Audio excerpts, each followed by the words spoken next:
Рада приветствовать всех любителей вязания. В этом видео хочу показать вам вот такой несложный узор, который я взяла из японского журнала. С узором с этим можно поиграть, дать волю фантазии, его использовать как самостоятельный полностью вещь будет связана этим узором, так и как декоративный элемент по низу изделия, рукавчики, или же просто вот центральная часть выделить вот этим узором. Красиво узор смотрится вообще без никакого манжета. Я буду провязывать вместе с вами образец без манжета. Если манжет делать платочной вязкой, то получается очень красивая вот такая волна. Я ее просто здесь на образце как могла распрямила, потому что в кадре это выглядит, не очень эстетично. Вживую очень красиво ложится вот такой ровной волной это все изделие. Это зависит от пряжи и от вашей фантазии. Также в видео хочу показать вам, как можно выполнять переплетение жгутов с различным количеством петель. В принципе, этот способ подходит для различного количества петель. Без дополнительной спицы, потому что лично я не люблю ей пользоваться и знаю, что многие тоже отдают предпочтение вязанию 2, а не 3 спицами. Возможно, этот момент будет тоже вам интересен. Для вязания этого узора подходит практически любая гладкая пряжа. Красиво будет он смотреться как в шелке, так и в хлопке, в кашемировых пряжах, шерстяных, кашемировой пряжи тоже будет очень красиво смотреться. По толщине то же самое могу сказать, как достаточно толсто. Вот образец, который буду провязывать с вами, я буду использовать более толстую пряжу, нежели вот здесь у меня образец. Это образец связан из льна с добавлением вискозы. Здесь идет 320 метров в 100 граммах. И вязала я его на спицах номер 3. У каждого своя плотность вязания, своя пряжа, все нужно пробовать. Просто рассказываю, что пробовала я. Образец, который буду провязывать на видео, там будет пряжа 195 метров в 100 граммах и спицы номер 4,5. То есть кардинально разная пряжа по толщине. По составу я сказала, спицы я рекомендую брать номер спиц тот, который рекомендует производитель. Но опять-таки здесь нужно отталкиваться от плотности вашего вязания. Кто-то более плотно, кто-то более рыхло вяжет. Соответственно, нужно просто подбирать номер спиц под вашу пряжу, но не уменьшая и не увеличивая их размер. Раппорт данного узора составляет 20 петель в ширину и 16 рядов в высоту. Как видите, он расположен в шахматном порядке, и приемы здесь используются самые простые. Итак, начнем.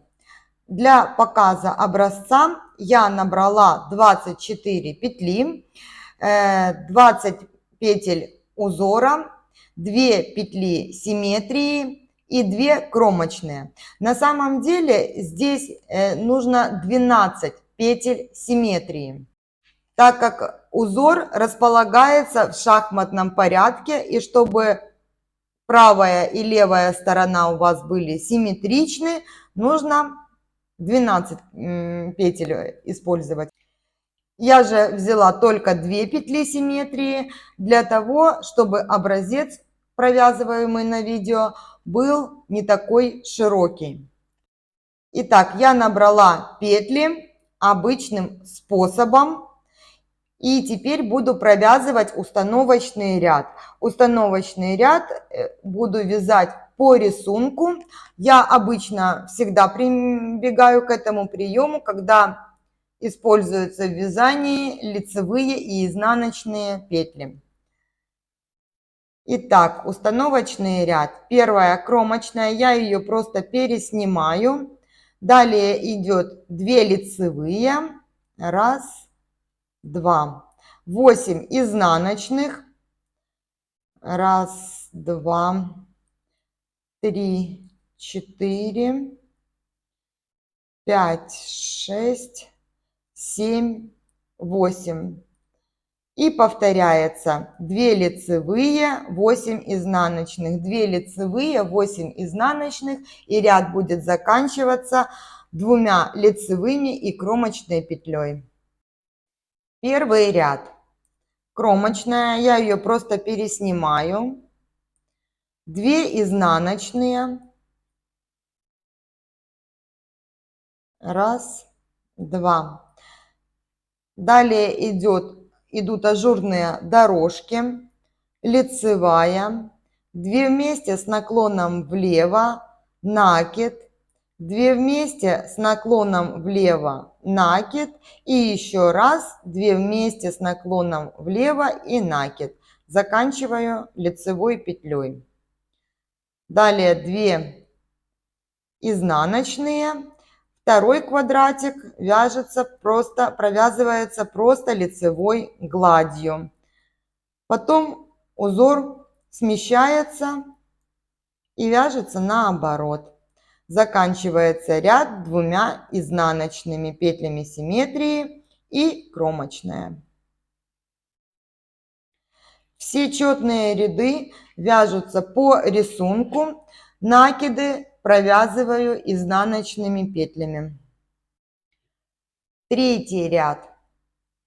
Кромочная, 2 изнаночные, 1 лицевая, накид, 2 вместе с наклоном вправо, накид, 2 вместе с наклоном вправо, и еще раз накид и 2 вместе с наклоном вправо. Таким образом у нас формируется змейка. 1 лицевая, 2 изнаночные и следующий квадрат лицевой гладью. 8 петель лицевых. 7, 8. Заканчиваю ряд 2 изнаночными петлями симметрии и кромочной. Пятый ряд. Кромочная, 2 изнаночные, раз, два, 1 лицевая, 2 вместе с наклоном влево, накид.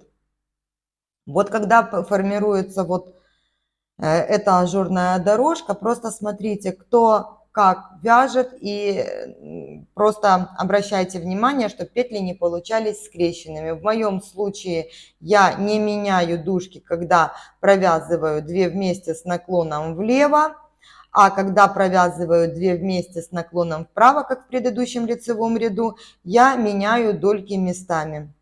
А вы смотрите по своему вязанию. Итак, продолжаю. 2 вместе с наклоном влево, накид.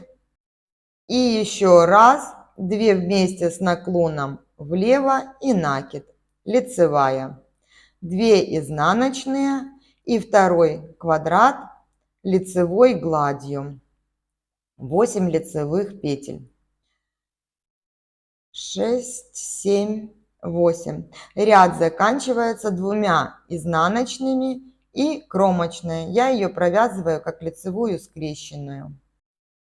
Я провязала 6 рядов узора. В следующем ряду сейчас я буду провязывать вот эти жгуты. На самом деле в высоту вот этих квадратиков можно делать какая вам нравится, регулировать. На узоре это никак не скажется. Я просто провязываю именно тот образец, который увидела в журнале. Итак, давайте провяжем жгуты. 7 ряд. кромочная, 2 изнаночные. Далее идет жгут из 4 петель, который переплетается, вьется вправо. Для этого мне нужно нить перед работой у меня, 2 петли первые я переснимаю на правую спицу. Возвращаю нить за работу и провязываю 2 лицевые. Кто-то знает этот способ, кто-то не знает. За работой я поднимаю первые 2 петли, которые не провязаны у меня. Аккуратненько спускаю все 4. У меня первые 2 получились на левой спице, а на правую спицу я переношу уже провязанные 2 петли. Все, жгут готов. И теперь провязываю оставшиеся 2 петельки. Вот таким образом. Жгут при таком способе не получается перетянутым. Естественно, если у вас очень широкий жгут с большим количеством петель, там нужны будут другие приемы, о них я уже рассказывала. В данном случае ничего больше делать не нужно. Второй жгут у нас вьется в левую сторону. Для этого у меня нить за работой расположена. Я переношу первые 2 петли на правую спицу, а вторые 2 провязываю. Ниточка, когда провязываете вот эти 2 петли, немножечко подтягивается, но не сильно натягивается, иначе жгут получится очень пережатый. Теперь делаю вот такие манипуляции. Спицей левой перед работой я поднимаю 2 первые петли, аккуратно спускаю, придерживая петли, все 4 и за работой поднимаю вот эти 2 петли. Вот у меня получилось перекрещивание. И теперь их провязываю. Далее 2 изнаночные и еще раз покажу жгут. Сначала у нас первый жгут вьется вправо. Для этого у меня нить перед работой. 2 петли переснимаю на правую спицу и провязываю 3-ю, 4-ю петлю. Дальше за работой я поднимаю первые 2 петли.